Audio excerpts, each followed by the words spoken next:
I am 46 years old, and my wife, Katie, is 44.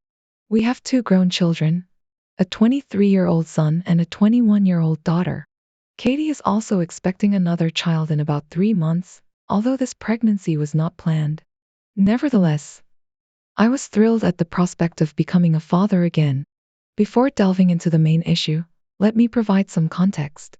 I have been employed by the same company for 19 years and have enjoyed a stable income. Katie was a stay-at-home mom until our daughter turned 16, after which she joined the workforce. Initially, she held an administrative position at a company near our home for over 4 years. However, a few months ago, she abruptly switched jobs, now working in a similar role across town.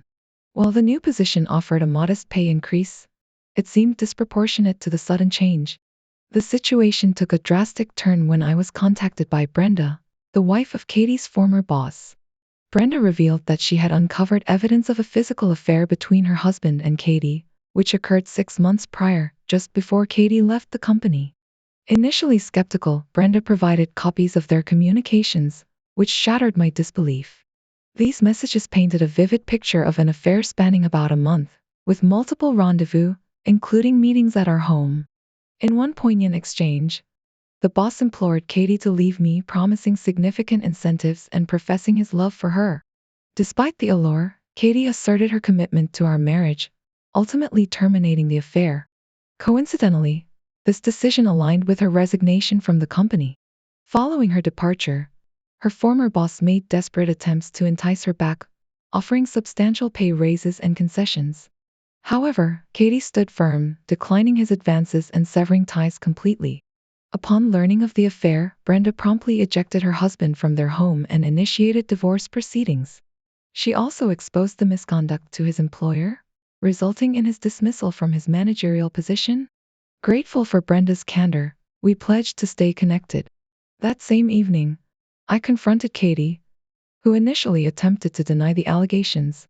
However, as I presented the evidence, her facade crumbled, and she confessed to the affair. Despite expressing remorse, her actions had irreparably damaged our trust and undermined our marriage. While Brenda sought retribution against her unfaithful husband, I grappled with the ramifications of Katie's betrayal. In hindsight, the revelation shattered my perception of our marriage, leaving me grappling with a maelstrom of emotions. As I navigate this tumultuous chapter, I am forced to confront uncomfortable truths about love, loyalty, and forgiveness.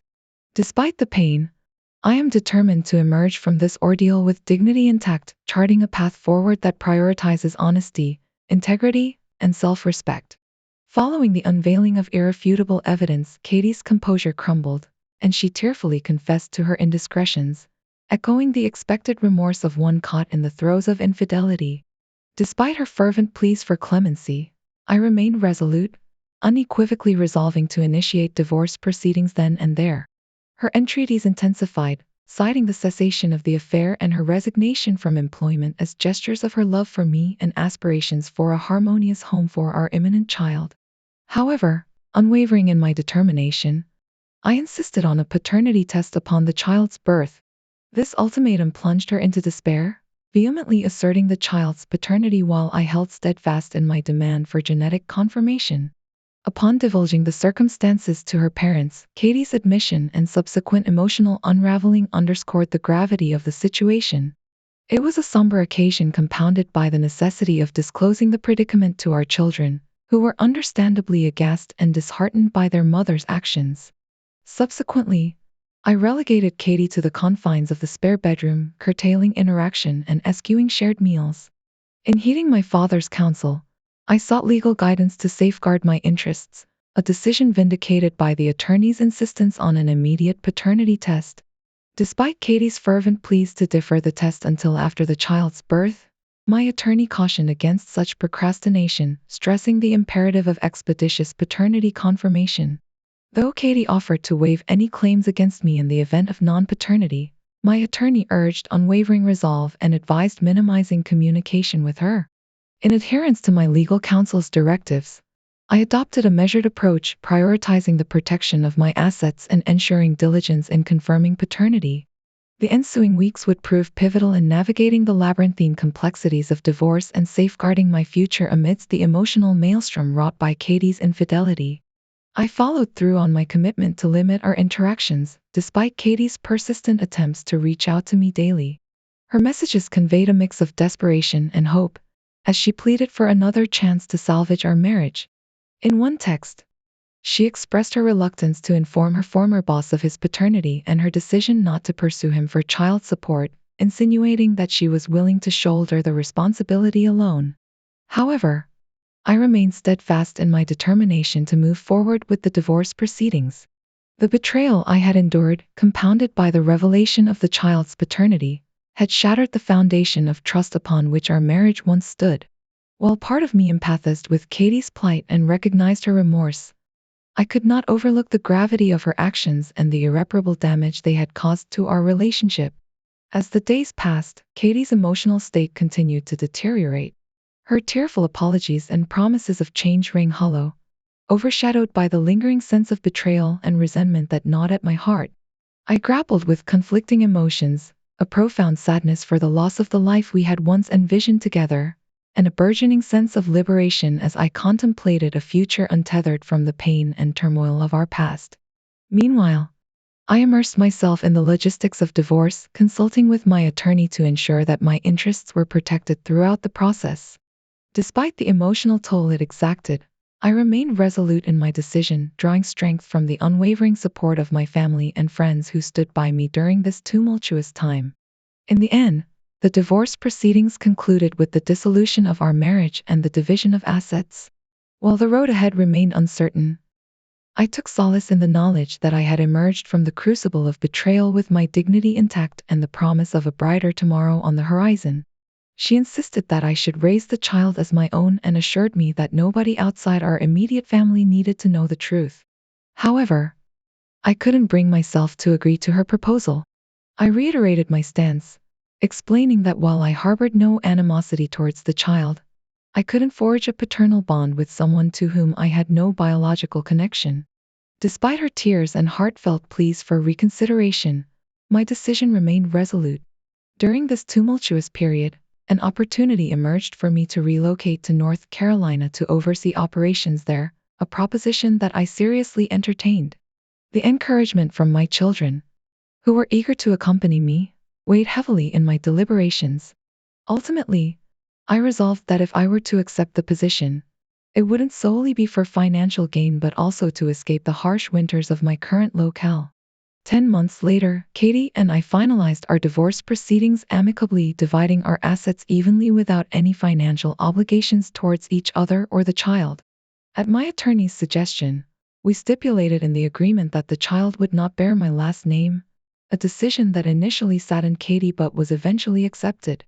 Subsequently, I embraced my new role in North Carolina wholeheartedly, reveling in the vibrant environment and opportunities it offered. Settling into my new home, conveniently situated between the mountains and the ocean, brought a profound sense of contentment. My son joined me shortly after, finding employment with a substantial pay increase, while my daughter prepared to join us after completing her studies. The prospect of my parents relocating to the area excited me, as they too expressed interest in the vibrant community. Despite their reservations about uprooting their lives, I remained hopeful that they would soon embrace the idea of retiring in this idyllic setting. I think I've almost got them convinced, but now for Katie and her son.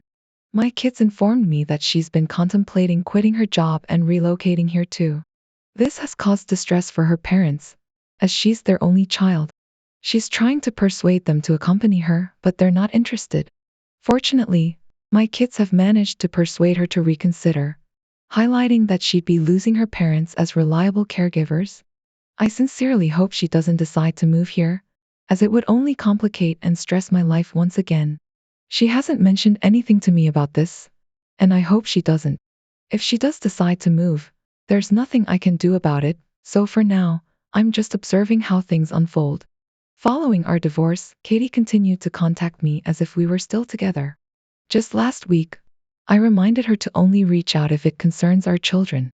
Despite agreeing, she persisted in contacting me over trivial matters. Our conversations inevitably veered towards her expressing remorse for her actions and longing for reconciliation. I firmly reiterated that I harbored no animosity towards her child and wished him well. However, I made it clear that I would not assume a paternal role in his life. I requested her to refrain from contacting me unless it pertained to our children, which she reluctantly accepted after some resistance. Despite the upheaval caused by Katie, I feel rejuvenated and optimistic about the future. In fact, I feel more alive and self-assured now than I did in my youth. While I haven't embarked on dating yet, I plan to ease into it next month, taking my time. While marriage is not on the cards for me again, I hope to find a companion to share my life with. However, that person won't be Katie. In conclusion, I want to express my gratitude to everyone for listening to my story. Thank you for your support, and until next time, take care. Now, let me delve deeper into the complexities and emotions surrounding Katie's potential relocation. Despite my efforts to move forward and rebuild my life, Katie's decisions continue to cast a shadow over my newfound sense of stability. The prospect of her moving to the same area as me brings forth a wave of mixed emotions. On one hand, I understand her desire to start afresh and perhaps seek forgiveness and reconciliation. However, on the other hand, her presence would reopen wounds and introduce unnecessary complications into my life. Moreover, her parents' reluctance to accompany her adds another layer of complexity to the situation. While I empathize with their concern for their daughter, I also feel a sense of relief knowing that they might serve as a deterrent to Katie's relocation. Yet, the uncertainty lingers, and I find myself grappling with conflicting emotions regarding the potential outcomes. Moving on to my interactions with Katie post-divorce, the ongoing communication poses a challenge as I strive to establish clear boundaries. Despite my insistence on limiting our interactions to matters concerning our children, Katie's persistent attempts to revisit the past and seek reconciliation test my resolve. It's a delicate balance between acknowledging her remorse and protecting my emotional well-being. In the midst of these challenges, I find solace in the support of my children and the prospect of a fresh start in North Carolina. The opportunity to take on a new role professionally and embrace a different environment brings a sense of excitement and optimism. It's a chance to leave behind the tumultuous chapter of my life and embrace the possibilities that lie ahead.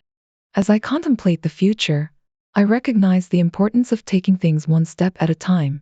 While I'm eager to explore new opportunities and potentially find love again, I'm also mindful of the need to proceed with caution. After all, healing takes time, and rushing into new relationships could complicate matters further. In conclusion, navigating life post-divorce is a journey filled with ups and downs, challenges, and opportunities. Through it all, I remain grateful for the support of those around me and the resilience that keeps me moving forward. Thank you once again for accompanying me on this journey, and until next time, take care.